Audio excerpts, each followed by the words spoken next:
Yo digo que aquí, en este país al menos, la pandemia no la acabamos por decreto, ¿cierto? Pero sigue llamando mucho la atención este tema de anticuerpos neutralizantes. No solamente porque es interesante, muy útil, sino también por todas sus aplicaciones en investigación en esta pandemia y en las venideras, porque si de algo somos conscientes ahora, es que estos son picos y valles. No solamente en esta pandemia, sino que ya somos muy conscientes de que vendrán otras.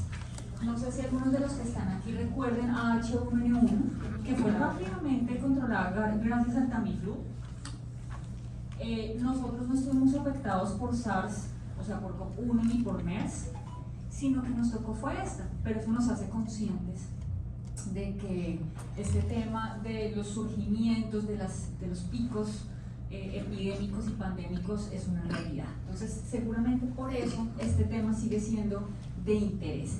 De pronto muchos de ustedes ya habrán escuchado mucho de esta temática, posiblemente algunos ya habrán escuchado algo de esto que he presentado en los seminarios web, pero pues me encanta que estén aquí personalmente y todas sus preguntas y comentarios son bienvenidos.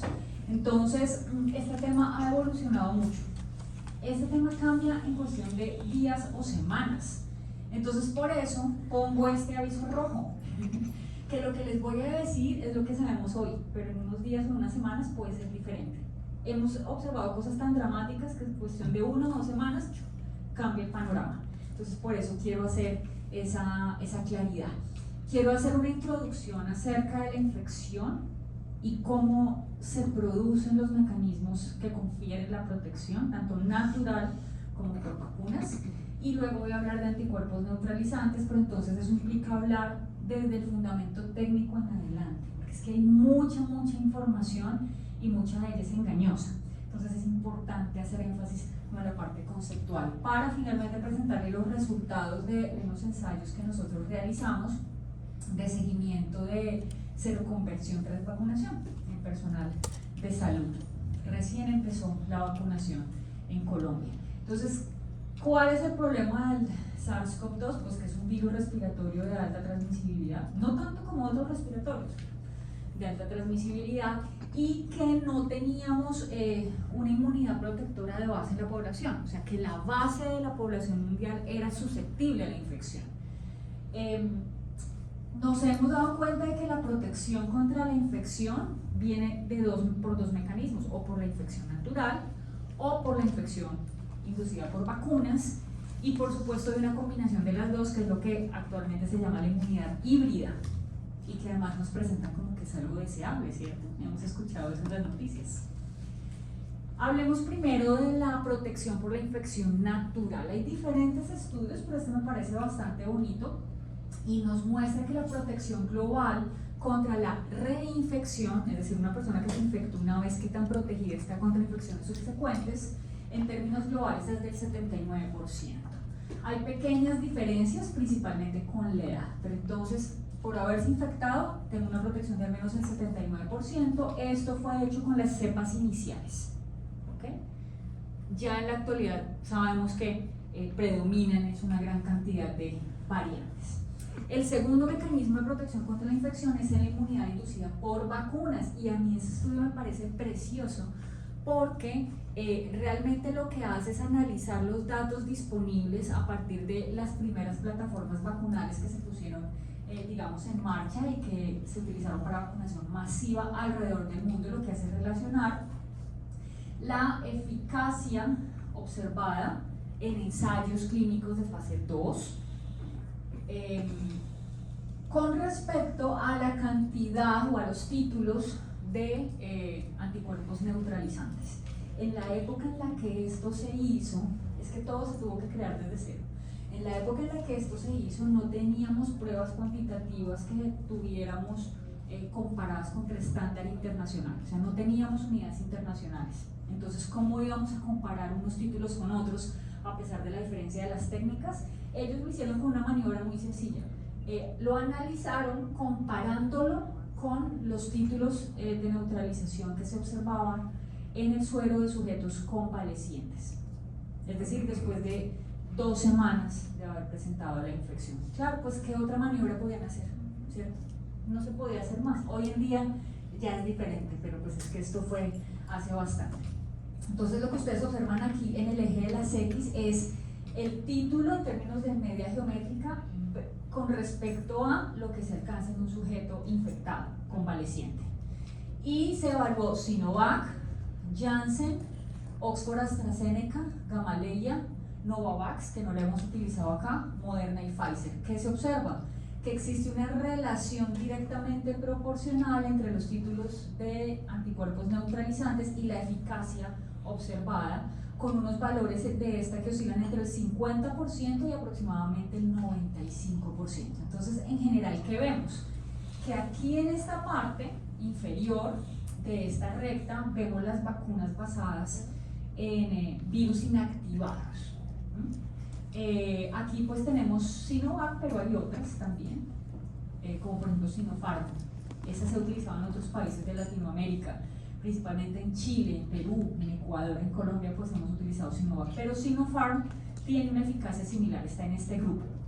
En el otro extremo, arriba a la derecha, tenemos las vacunas basadas en RNA mensajero, que tenemos entonces aquí a Pfizer y a Moderna. Claro, desde el principio se supo, induce una gran cantidad de títulos de anticuerpos neutralizantes por encima de otras plataformas y eso se asocia a una mejor eficacia.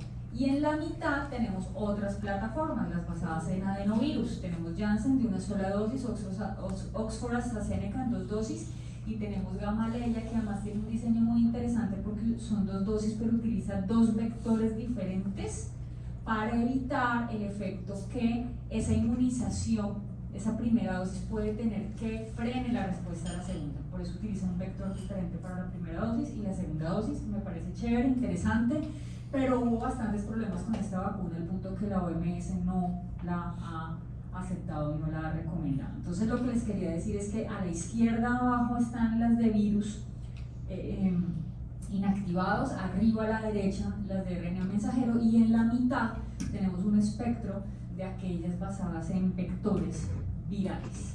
Ok, pasemos entonces al tema o al concepto de correlato de protección inmune. ¿Qué es eso?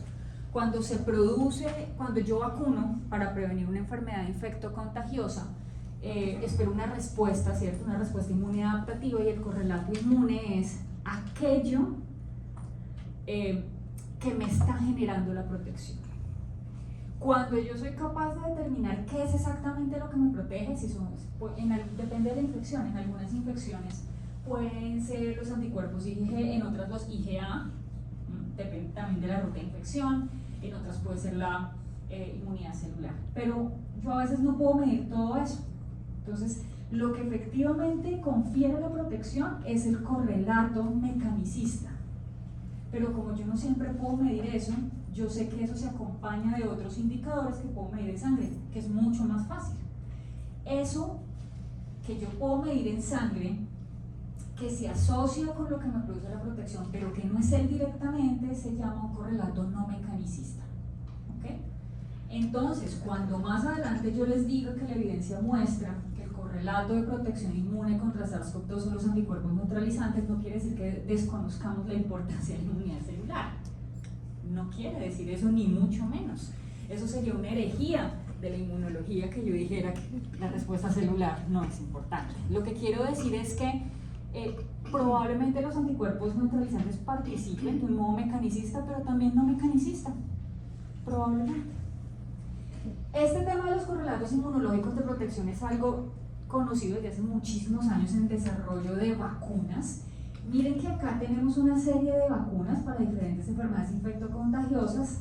¿Cuál es ese parámetro de correlación, este correlato inmune de protección? Unos son mecanicistas y otros no lo son, eso depende de la infección y el nivel de protección. Cuando yo sé que algo se asocia con protección, eso se llama un correlato inmune de protección. Mecanicista o no mecanicista, o sea, directo o indirecto. Pero tengo otro denominador y es un umbral. Cuando yo sé la concentración específica por encima de la cual se observa esa protección, eso ya se llama un umbral de protección. Y miren que hay muchos ejemplos. A mí me encanta el caso de la hepatitis B porque como el personal de salud tiene que vacunarse, ¿cierto?, contra hepatitis B, pues uno está más familiarizado con que uno vaya que le hagan los anticuerpos anti-HBs, a ver si está protegido, y entonces hay respondedores, hay no respondedores. Entonces, en ese momento del origen de la pandemia, estábamos buscando eso, lo seguimos buscando. ¿Cuál es el indicador que se asocia con protección en COVID-19? ¿Y cuál es ese umbral? Eso todavía sigue siendo un tema abierto. Hemos tenido muchos avances, pero sigue siendo un tema abierto. ¿Cómo se hace eso? Generalmente, por ejemplo, para el caso de la influenza, que nos interesa mucho por ser también un virus respiratorio, normalmente el correlato pues son los anticuerpos neutralizantes medidos en ensayos de inhibición de hemaglutinación. Se utiliza el título que induce el 50% de protección, y se sabe que el título superior a 1 en 40 confiere ese 50% de protección. Este tipo de ensayo se utiliza permanentemente para orientar la formulación, la variación estacional que se hace en la formulación de las vacunas para influenza estacional, y seguramente vamos a migrar para allá con SARS-CoV-2, que también es un virus respiratorio. Entonces, por eso me gusta mucho este ejemplo tanto de hepatitis como de influenza.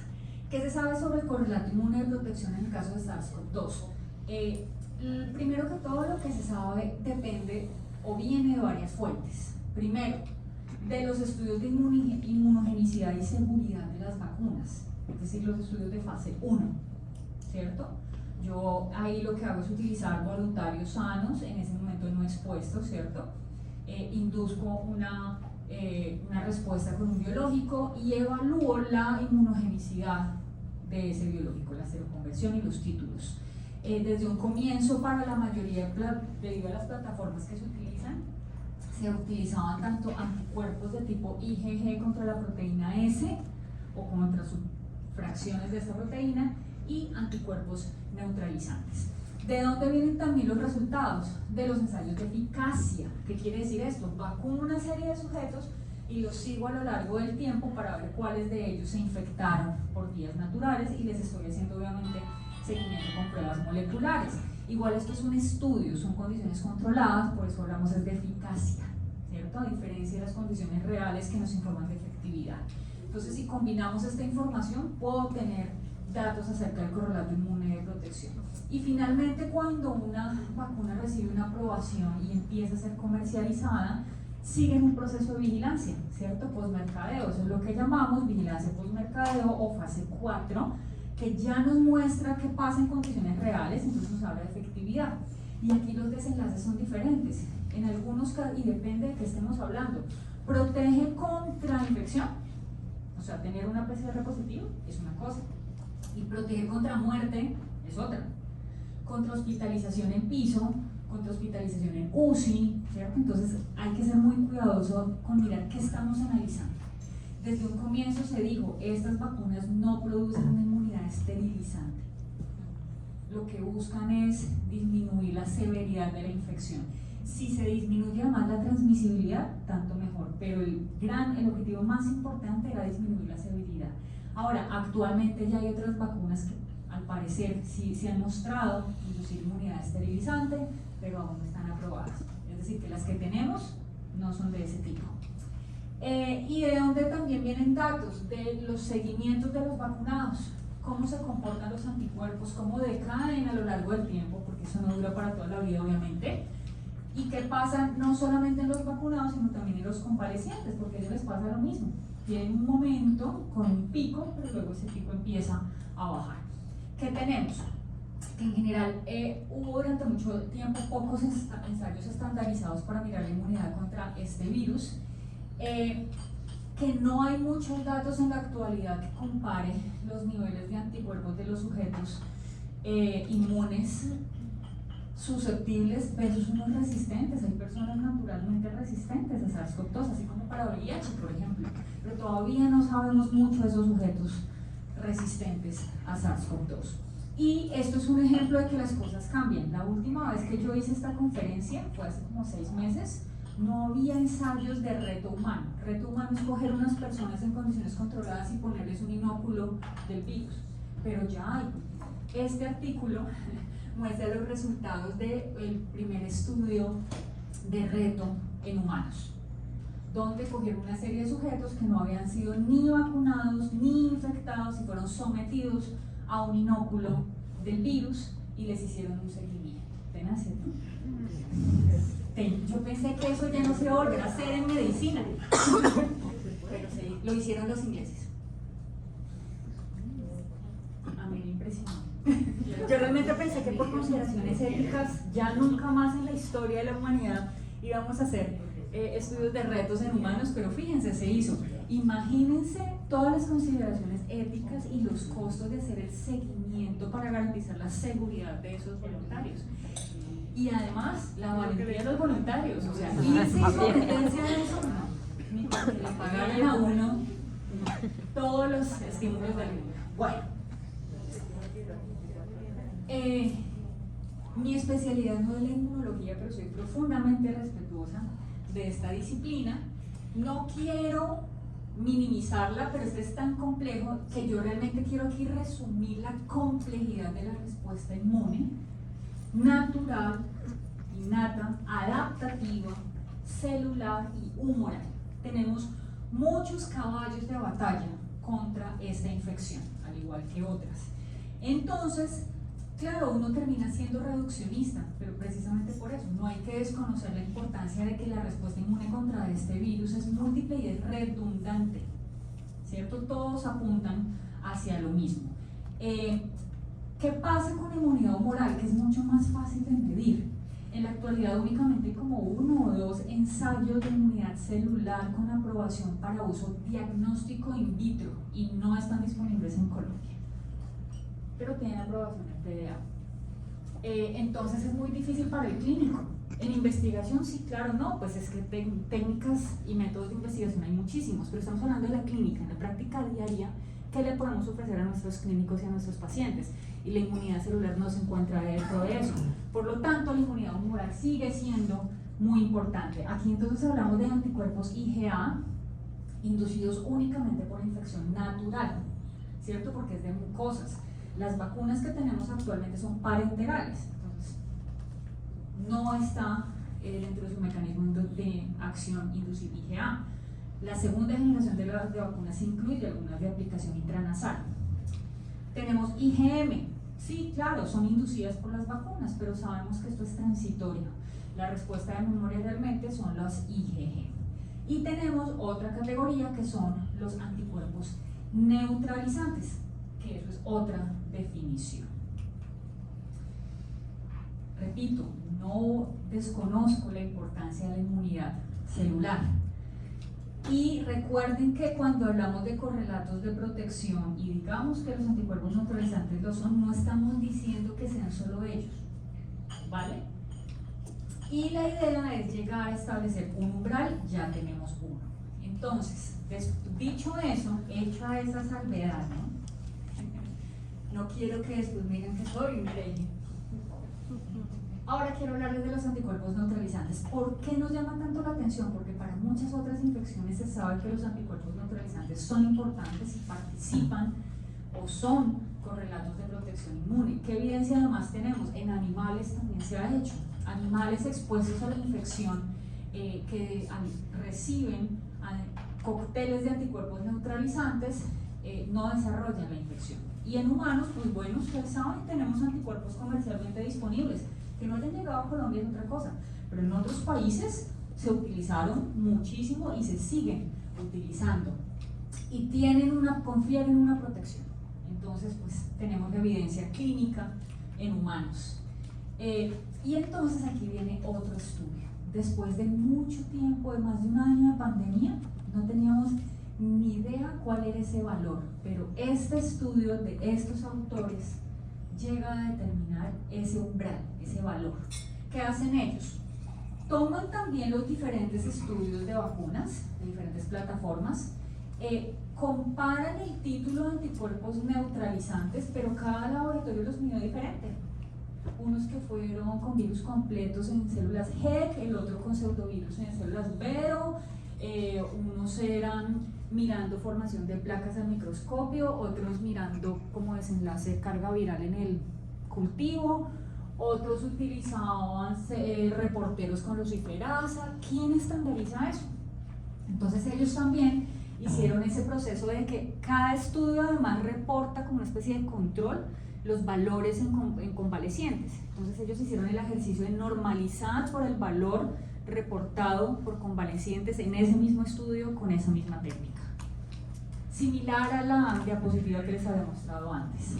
Y acá, entonces, analizaron también la eficacia, observamos algo muy similar. Aquí en la parte inferior, las vacunas basadas en virus inactivados, arriba las de RNA mensajero, en la mitad las de vectores.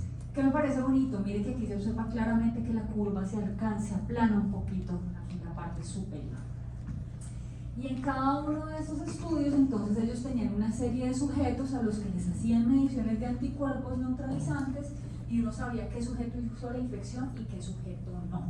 Entonces, ellos acá hicieron estas gráficas que son, cada una de estas curvas es una vacuna diferente. En el eje de las X está el título de anticuerpos neutralizantes y aquí en el eje de las Y la protección. Entonces ellos determinaron el título de anticuerpos que confería el 50% de protección para los sujetos bajo el estudio. Lindo, ¿no? Muy bonito. Nos interesa entonces esta parte intermedia, el 50% de protección, y miren cómo va cambiando según la plataforma de vacunas. Eso, en cada uno de esos estudios de las vacunas, ese valor pico se considera, es como una definición operativa en investigación de estas vacunas. El valor pico de los anticuerpos se mide 2 semanas después de terminado el esquema de vacunación. O sea, no es tampoco cualquier momento, porque si uno ya lo mide al mes, pues va un poquito bajo. Esa es una definición operativa importante. Miren, por ejemplo, acá tengo el suero de convalecientes, lo metieron en esa gráfica y recuerden que les había dicho que más o menos 79% de protección, ¿no? ¿Qué encontraron? Que el 50% de protección se muestra con un título que es el 20%, la quinta parte de lo que muestran los convalecientes, los infectados. Que en términos absolutos, ya con el estándar internacional de OMS que tenemos, son 54 unidades internacionales por mililitro. Ya, para hacerles el cuento breve. ¿Algunos de ustedes han tenido la oportunidad de utilizar el reactivo anticuerpos neutralizante Temaglumi? ¿Sí? ¿Recuerda el punto de corte? 0,3 microgramos por mililitro y unidades estandarizadas OMS son 121,5 unidades internacionales por mililitro. Claro, ese reactivo fue desarrollado contra plasma de convalecientes y en su momento buscaba, en ese momento de la pandemia se quería detectar los sujetos con altos títulos que pudieran ser donantes de plasma convaleciente, que hoy en día también sabemos que no sirve, pero esa es otra historia. Entonces buscábamos títulos muy altos, por eso ese punto de corte es tan alto. Mire lo que encuentra este estudio, que de hecho lo que ofrece el 50% de protección es un poquito menos. Contra cepa ancestral. Cepa ancestral, diferente de las que están circulando hoy en día. Por favor, registremos este valor en nuestra memoria, 54. Este es el artículo. Ok, ese es el pico, pero sabemos que va disminuyendo. Entonces dijimos, ok, bueno, ¿cómo vamos a analizar esto? Primero, miraron sujetos hasta 115 días comparando los convalecientes en un color con los vacunados en otro color, pero no había mucha diferencia entre 65 y 58 en los primeros 100 días, es muy parecido. Y dijeron, incluso se enlentece mucho más el decaimiento hasta los 240 días, 108. Entonces, como aquí no observaron diferencias en la tasa de decaimiento entre vacunados e infectados, asumieron que era similar. Entonces, ¿de qué depende cuánto tiempo yo voy a estar protegida? ¿De qué tan alto fue el pico y de cuánto tiempo pasa porque tengo una disminución gradual para estas vidas medias que yo ya tengo más o menos acá determinadas? Entonces, ¿de qué depende cuánto tiempo yo voy a estar protegida? Como yo sé que la tasa de decaimiento es constante, la protección va a depender de qué tan alto fue el pico inicial, de qué variante estoy hablando y del inóculo. Es que no es lo mismo un inóculo pequeño que un inóculo grande. Entonces, el sistema inmune del sujeto, las comorbilidades, muchísimas otras variables inciden. Por eso es que también cuando uno habla de protección 50, ¿no? Porque no hay manera de garantizar que son todos. Entonces, con base en esos supuestos, ellos dijeron, ah, claro, para una eficacia inicial, 12 medida con los anticuerpos que se alcanzaban 2 semanas después de completar el título, como yo ya sé la tasa de decaimiento, entonces yo tengo este decaimiento. Con las vacunas que tienen una mayor eficacia, que veamos que son las basadas en RNA mensajero, que tienen un título más alto y una eficacia más alta, para esa misma tasa de decaimiento me va a durar mucho más la protección. Para las vacunas que una eficacia inicial más baja, a la misma tasa de decaimiento voy a alcanzar un punto crítico más rápidamente. Entonces, ¿qué tengo acá? Hagamos un ejemplo. Por ejemplo, para la vacuna de Oxford AstraZeneca, la eficacia inicial es del 70%, es esta gráfica azulita de acá. El punto crítico donde se supone que vamos a necesitar un refuerzo es cuando ya llegamos a menos del 50%, o sea, está protegido menos del 50%, eso es como lanzar una moneda al aire. De hecho, ese es el estándar de OMS para la vacuna. Solo vamos a probar vacunas que tengan una eficacia superior al 50%. Entonces, cuando llegamos a ese punto, no, pues ni para qué. Lancemos una moneda, ¿me pongo o no me pongo el tapabocas? ¿Cierto?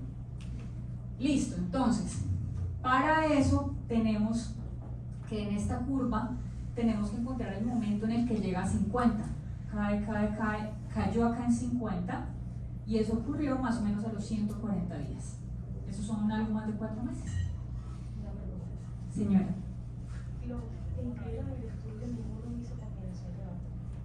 No, nosotros utilizamos únicamente, o sea, entre los criterios de inclusión, Pfizer. Teníamos algunos sujetos con Sinovac y con Oxford AstraZeneca, pero no los incluimos en el análisis, porque hay que hacer otras consideraciones diferentes y como eran tan poquitos, el tamaño de la muestra no nos daba el poder estadístico para hacer combinaciones apropiadas.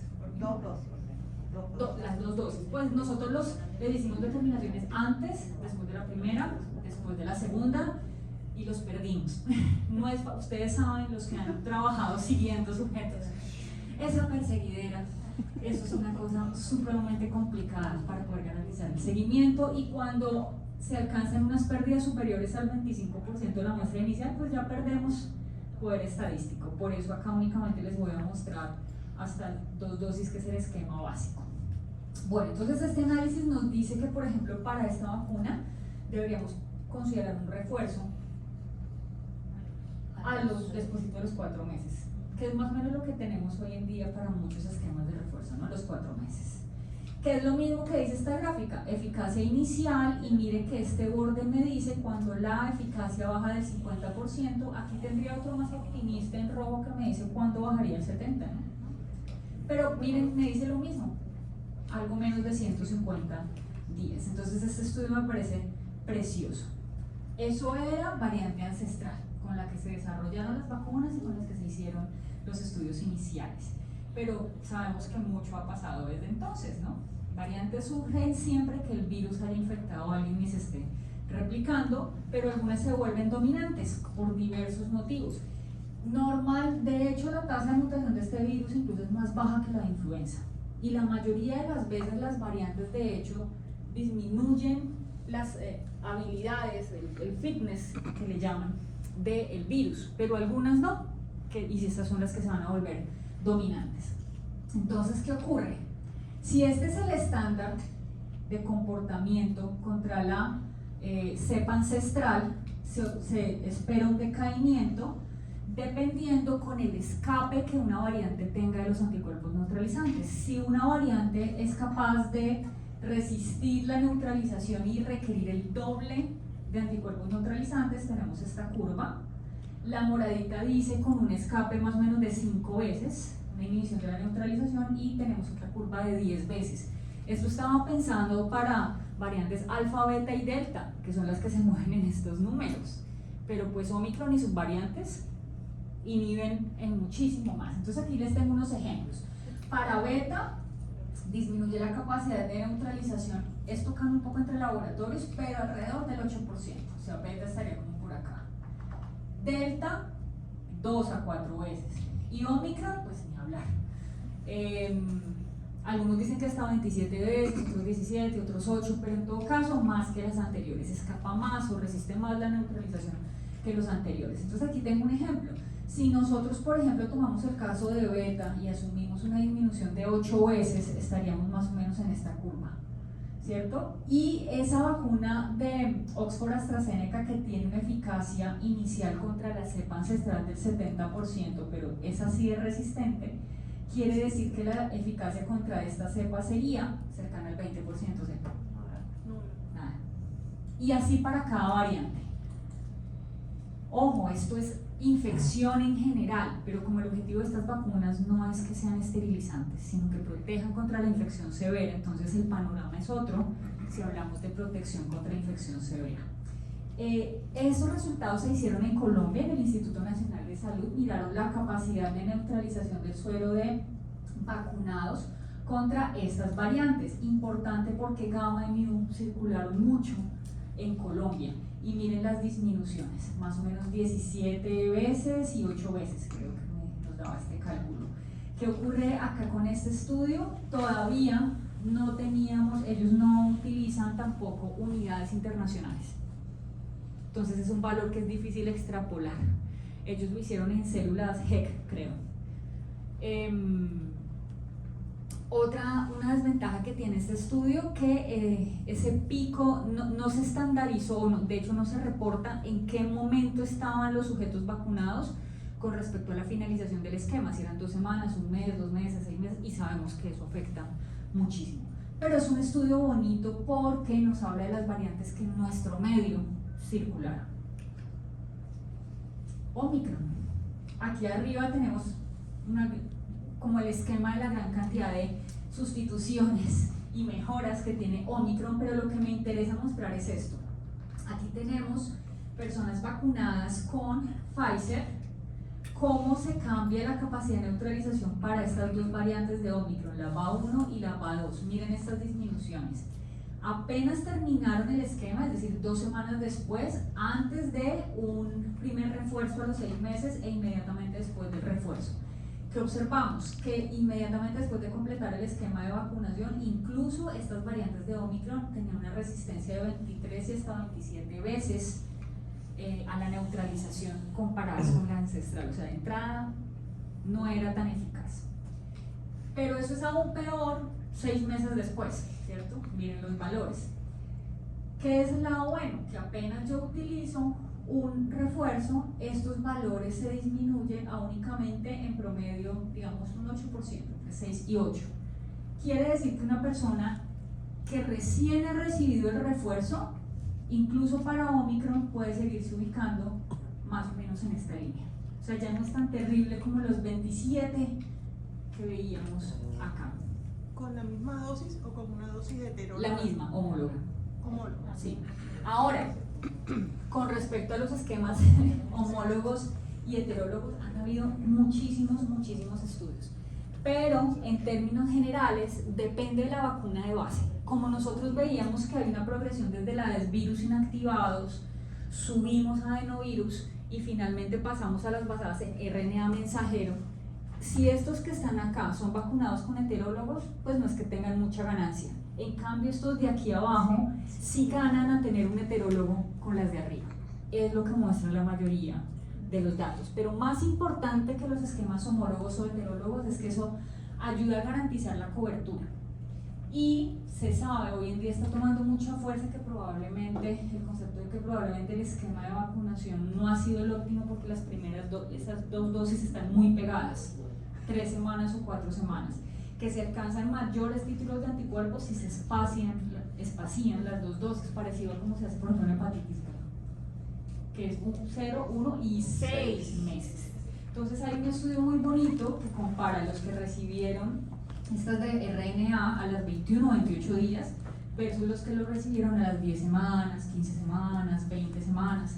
Y esos que recibieron esa segunda dosis retardada tienen anticuerpos más de 5 veces mayores, 5 veces multiplicados comparados a los del esquema de base. Entonces, posiblemente en el mediano plazo se puedan modificar los tiempos de los esquemas, es una posibilidad. Sin que esas personas en ese lapso de tiempo hayan sido infectadas de manera natural. Claro.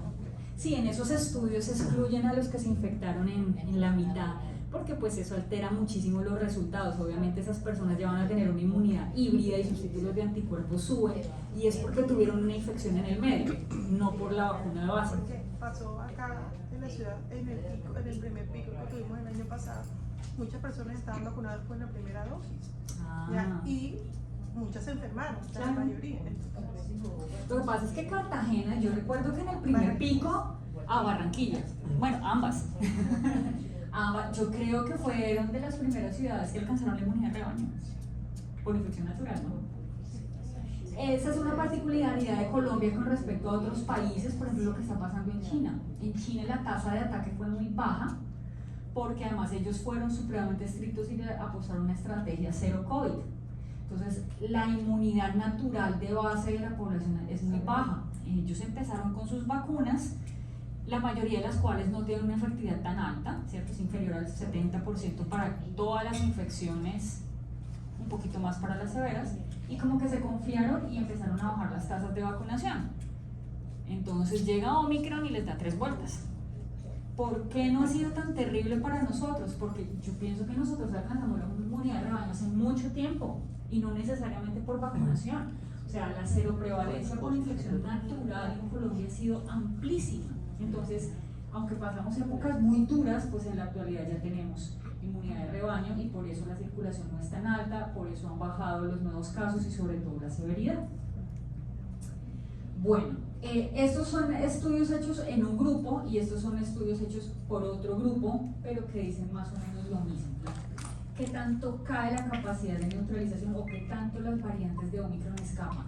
¿Qué es chévere de este artículo? Que combina no solamente BA1 y BA2, sino BA3, o sea, estas 3 subvariantes. Hoy en día además tenemos recombinación entre estas variables y que son las X, ¿no? Y de esas, la que más está llamando la atención es la variante Omicron XE, que lo que muestra es intercambio de material genético entre estas subvariantes. Pero este estudio muestra que al menos estas 3, BA1, BA2 y BA3, tienen un nivel de escape similar entre ellas a la neutralización, comparadas con la variante ancestral. Otros lo comparan contra esta es contra la ancestral, pero esta es contra la beta, este otro estudio de la derecha. Bueno, entonces, como estas vacunas no son esterilizantes, una cosa es hablar de protección global contra la infección y otra cosa es hablar de protección contra la infección severa. ¿Qué valor les había dicho de 50% de protección contra toda infección? 54. Cuando hablamos de infección severa, eso se reduce a 8. Con solo 8 unidades internacionales por mililitro, tengo 50% de protección contra infección severa. Este es un valor que se ve muy bajito, pero está dentro del límite de detección del kit de anticuerpos neutralizantes de máquina. Entonces, si veíamos una tasa de caimiento de la que ya habíamos hablado contra cualquier infección, pues la eficacia es mucho mayor y se mantiene por más tiempo entonces para la infección severa, que es lo que se busca, ¿no? En términos de salud pública. Listo, estos son esto era la introducción. Es que por eso yo les decía que este era el plato fuerte. Voy a tratar de ser muy breve y de mencionar únicamente lo que nos sirve para analizar lo que viene más adelante. ¿Por qué tanto interés en la proteína S? Porque como es la que está en la cubierta, no se han desarrollado vacunas contra la proteína N porque está por dentro. Para que el sistema inmune la vea es porque ya ha habido invasión y replicación del virus. En cambio, esta es la que primero se ve y además es la que media la unión y la entrada del proceso de infección a la célula. Por eso es que ha recibido atención la proteína S y no otras de tantas proteínas que tiene el virus. S es una proteína grande. Básicamente hablamos de S1 y S2, pero ambas son importantes. S1 es la que primero llega y se pega, pero luego S2 tiene que permitir el plegamiento y la invasión del virus. Entonces tampoco hay que desestimarla. Entre las dos, además, hay un péptido de fusión. Hay un alto grado de conservación, pero teniendo en cuenta que S1 es la que se une con el receptor, que es la enzima convertidora de angiotensina tipo 2, pues se supone que al bloquearla debería bloquearse la infección. Entonces, ¿qué significa neutralización? Hay muchos tipos de anticuerpos y los anticuerpos sirven para muchas cosas. Median la citotoxicidad, median la activación de la respuesta inmune, median la neutralización. O sea, hay 5 o 6 o más funciones que cumplen los anticuerpos. Aquí vamos a hablar solamente de una de esas funciones, que es la neutralización. Ojo, hago una nota. Si yo tengo un paciente que no tiene neutralizantes, pero por ejemplo si tiene IgG, SRBD, no quiere decir que no esté protegido, porque ese IgG, RBD también puede cumplir otras funciones como la citotoxicidad basada en anticuerpos, por ejemplo. O puede que no tenga ni neutralizantes ni IgG, SRBD, pero tiene células que también pueden ayudar en la respuesta. Entonces por eso no podemos hablar de protección absoluta. Siempre vamos a hablar de un estándar del 50%. Neutralizar es inhibir la infección, impedir el proceso de infección e invasión. Eso significa neutralización. No solamente es importante RBD. RBD está dentro de S1. S1 tiene RBD, el dominio dominal receptor, pero al lado tiene un dominio amino terminal y ambos son importantes. RBD es el que se une, la llave de la chapa. Si yo bloqueo la llave, no entro, pero NTD es como girarla. El sistema tiene que tener un cambio, un giro en su estructura cuaternaria. Entonces hay anticuerpos neutralizantes que también bloquean ese giro y también hacen que la chapa no abra. ¿Ah? Esto es importante porque lo que nosotros medimos en los ensayos de neutralización competitiva, como Maglumi, es anticuerpos que bloquean la unión del receptor con RBD. No estamos midiendo los del aminoterminal, eso solo se podría medir con virus completos o con pseudovirus que expresen también el extremo aminoterminal. Es una minucia, pero puede influir mucho en la interpretación de los datos. Aquí a mí me gusta mucho esta imagen. Nos está girando la proteína y nos muestra arriba a RBD y abajo en amarillo al extremo aminoterminal, y nos muestra que él también tiene que girar después de que se une el virus a la célula. De hecho, los estudios hechos con convalecientes muestran que cuando se seleccionan los anticuerpos neutralizantes y se mira contra qué partes de la proteína están unidos, todos los neutralizantes son los de fucsia, los de color fucsia. Mire que la mitad reconocen fragmentos de RBD, pero la otra mitad reconocen fragmentos del extremo aminoterminal. Entonces, si yo le hago a un paciente un ensayo de neutralización competitiva, yo solo les estoy mirando esto, yo no le estoy mirando esto. No todo es perfecto, ¿no? Estos son los que voy a mirar con los ensayos de neutralización competitiva. Entonces, ¿cómo se mide esto? Estas dos pruebas son solo para uso en laboratorios de investigación. La de virus completos o vivos, bueno, si es que un virus se puede decir vivo. Virus completos requiere un nivel de bioseguridad 3. Como el virus está completo, me pueden mirar tanto los neutralizantes hacia RBD como aminoterminal. Están los pseudovirus menos riesgosos, requieren solo bioseguridad 2, pero ahí sí depende. Si yo a este pseudovirus solo le expreso RBD, solo me va a medir esa neutralización. Yo tendría, si quiero que mirar también la neutralización basada en aminoterminal, ese péptido que expreso en esas vesículas, tendría que tener también esa secuencia. Y la mayoría de laboratorios no lo hacen. La mayoría de laboratorios de investigación, cuando utilizan pseudovirus, también utilizan RBD. Tengo en tercer lugar las pruebas de neutralización viral competitiva. Es un ensayo competitivo como tantos otros. Si normalmente RBD se une a AC2, si yo agrego una muestra que inhibe, compite por esa unión, pues lo puedo medir, como cualquier otro ensayo competitivo. Tenemos en formato ELISA y en formato CLIA. Eso no existe en prueba rápida, no existe. Entonces hay mucha publicidad engañosa. Si uno busca en el INVIMA, la página de los registros sanitarios del INVIMA, y busca neutralización, salen RBDs que no son neutralización y salen pruebas rápidas. Evidentemente eso no es neutralización, esos son anticuerpos. Aquí mostramos cómo se hace la neutralización. Tengo un cultivo celular y hay muchas líneas celulares. Tengo un virus o completo o un pseudovirus que expresa únicamente esa secuencia que quiero examinar. Debe producirse una infección y un daño, y puedo mirar en microscopio si se forman placas por el daño que hace el virus sobre las células, o puedo medir carga viral, o puedo poner un reportero fluorescente o luminoso con luciferasa. Hay muchas variantes. Y tengo la condición de base, y sobre eso empiezo a mirar a diferentes dosis del suero que quiero testear qué tanto se inhibe.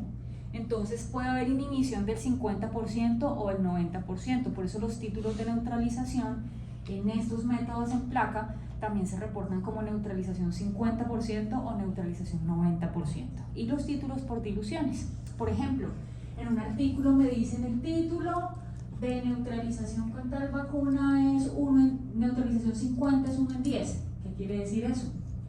Que la dilución de ese suero o ese plasma 10 veces inhibe la infección en un 50%.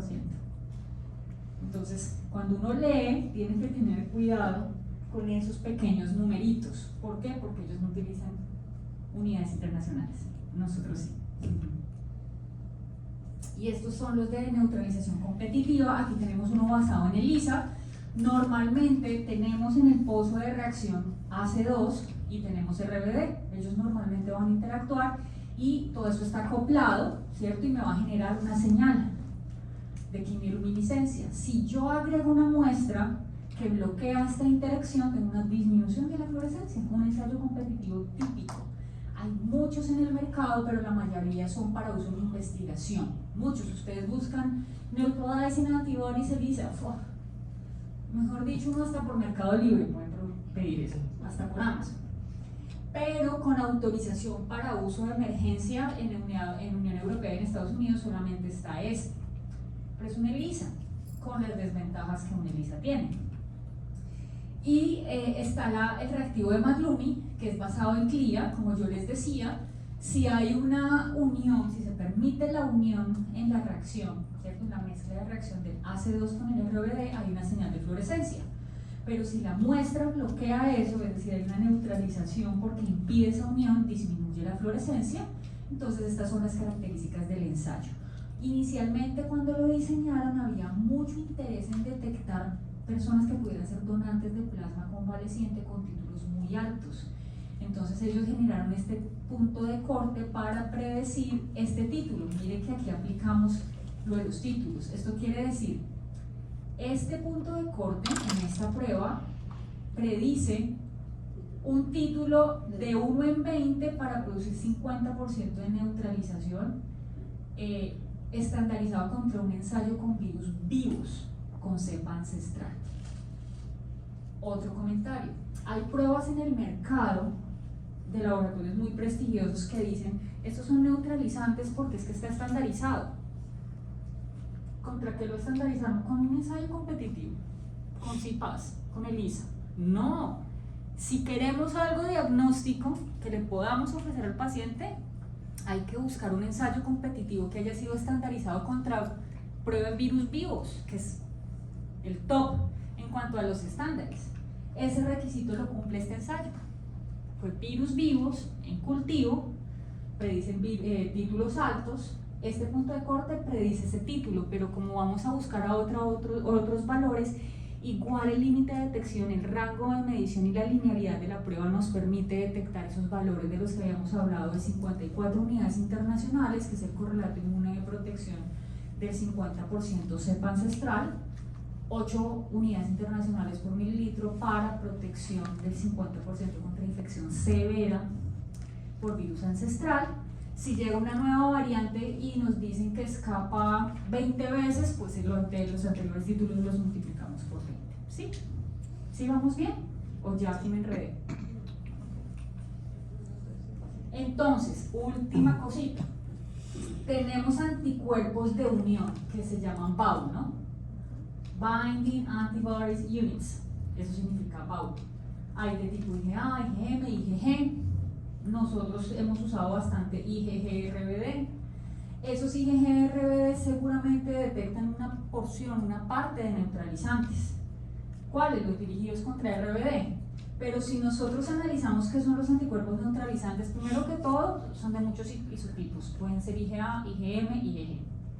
Y segundo, si yo los busco contra virus vivos, ya sabemos que pueden ser contra el amino terminal o contra el RBD. ¿Qué mide el kit de Maglumi? Por ensayo de neutralización competitiva.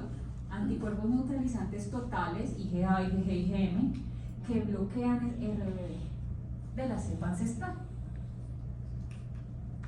Entonces, miden totales que impiden la interacción de RBD. Es un CLIA, aunque también hay ELISAs en el mercado. Por lo tanto, hay para uso manual o automatizado. Evidentemente preferimos automatizado. Y el resultado puede ser cualitativo, reactivo o no reactivo, positivo o negativo. Realmente no nos interesa mucho. En la actualidad ya muchos somos positivos, nos interesa cuánto. Semicuantitativo tampoco me interesa porque no hay posibilidad de comparar una técnica con otra. ¿Qué nos debe interesar? ¿Qué tenemos que buscar? Que sea cuantitativo y que utilice estándar internacional OMS reportando unidades internacionales por mililitro. Eso es lo que tenemos que buscar.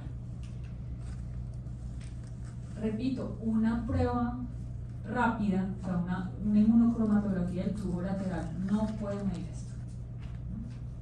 Una prueba que no utiliza el principio de inhibición competitiva de la interacción no tiene la capacidad de neutralizantes. Que se asocie o se correlacione con ellos es otra cosa, pero no los está midiendo. Entonces, todo eso lo tenemos que tener claro. ¿Listo? Toda esa era la introducción. Ahora sí les voy a mostrar el estudio. ¿Ya están muy cansados? Sí. Bueno. Si tienen preguntas, por favor, me las hacen saber.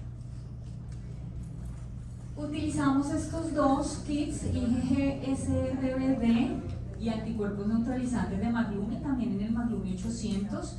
Utilizamos 57 sujetos sin infección previa y 16 sujetos que la habían tenido y los tuvimos que analizar por separado. Trabajadores de la salud.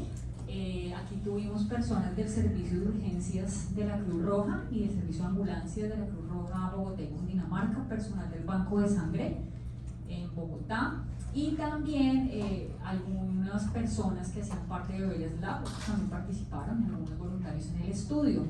Vacunados con, los datos que les voy a mostrar acá son solamente para los que recibieron Pfizer, dosis antes de la primera dosis, después de la primera dosis, justo antes de recibir la segunda, o sea, un poco más o menos entre el día 18 y 21 antes de la segunda dosis.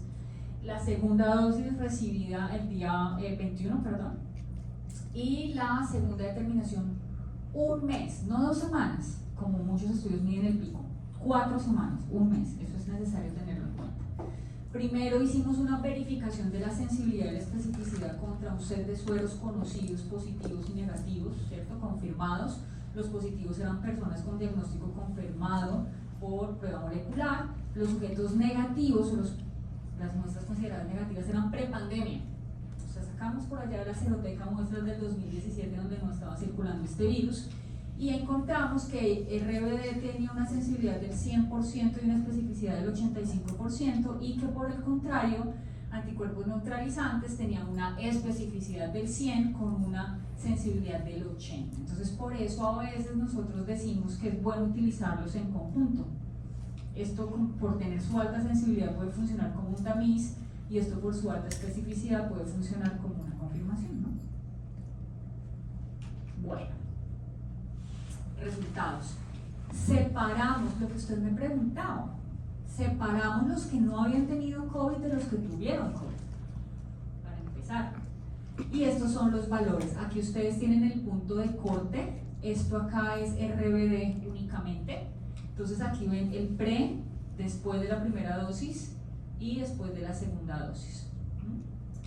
Aquí ven los valores, las medias geométricas, RBD también expresado en las unidades estándar, BAU por mililitro, y aquí ven el incremento en número de veces. Entonces, después de la primera dosis aumentó el título 200 veces y luego 7 veces más con respecto a la primera, y en quienes ya habían tenido COVID, con respecto al valor de base que tenían inducido por la infección, la primera dosis aumentó 40 veces el título y después de la segunda 1,8 veces más. ¿Ustedes recuerdan que hubo una época en la que aquí en Colombia dijeron quienes han tenido COVID solo reciben una dosis? ¿Sí recuerdan esa época? Sí. Fue por eso.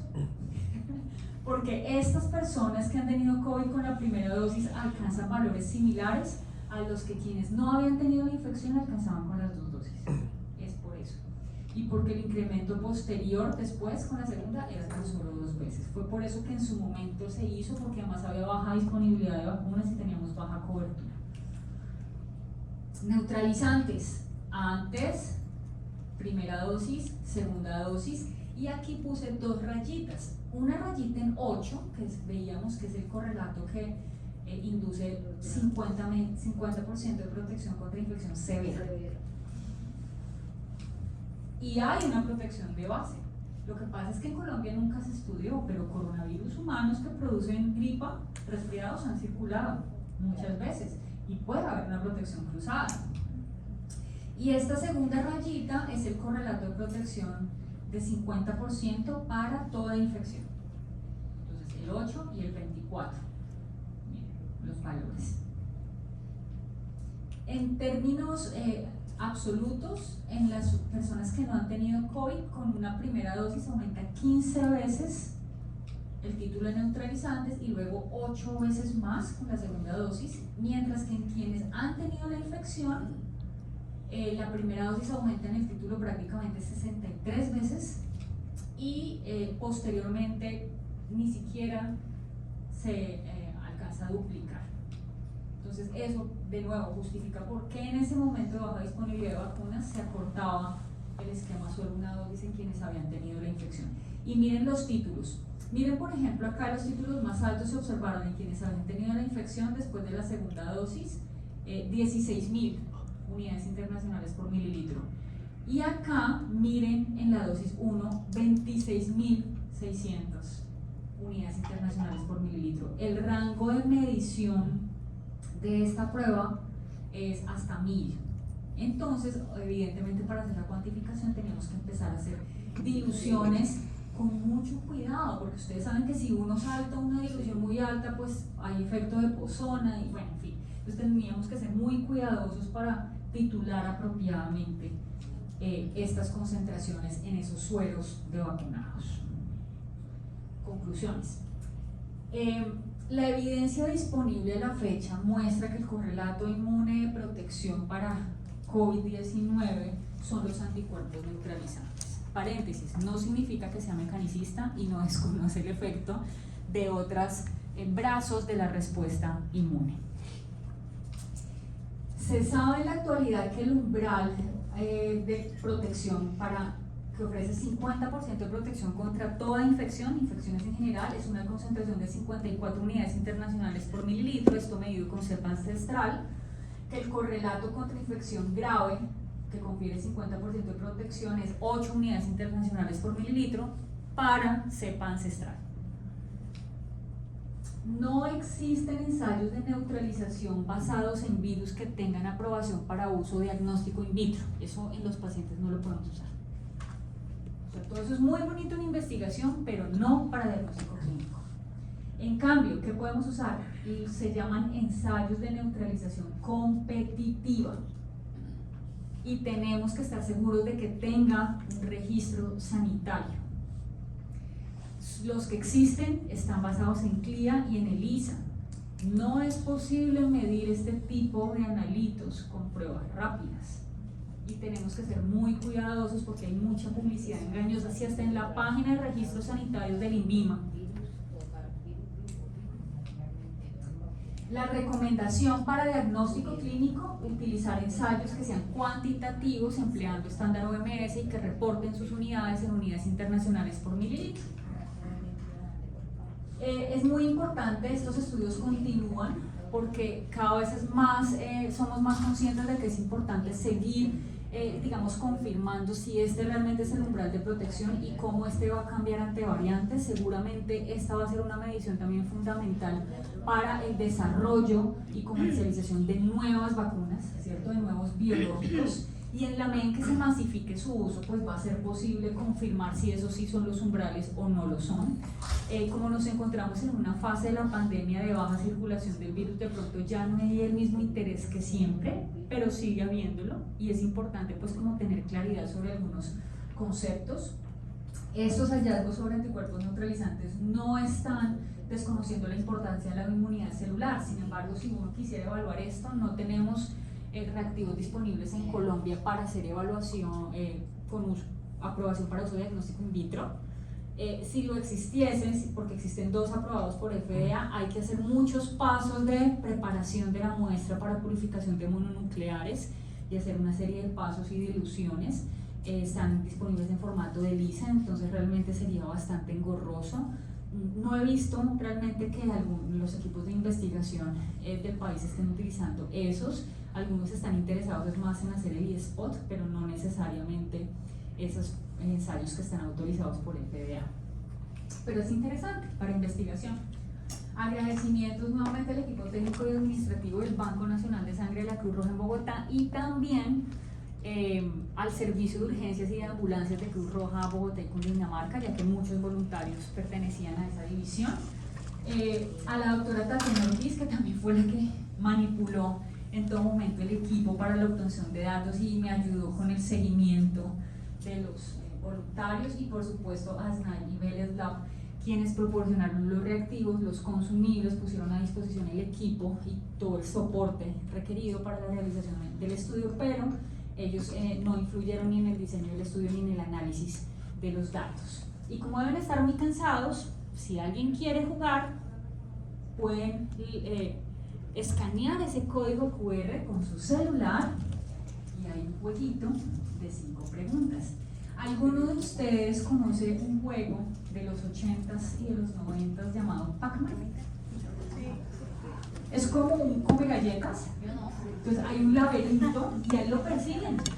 A Pac-Man lo persiguen unos monstruos para comérselos. Entonces va a salir una pregunta y una serie de respuestas. Entonces cuando ustedes encuentren la respuesta correcta, tienen que correr su muñequito para que se coma la respuesta correcta, evitando a los monstruos. Hay 3 vidas disponibles para que jueguen.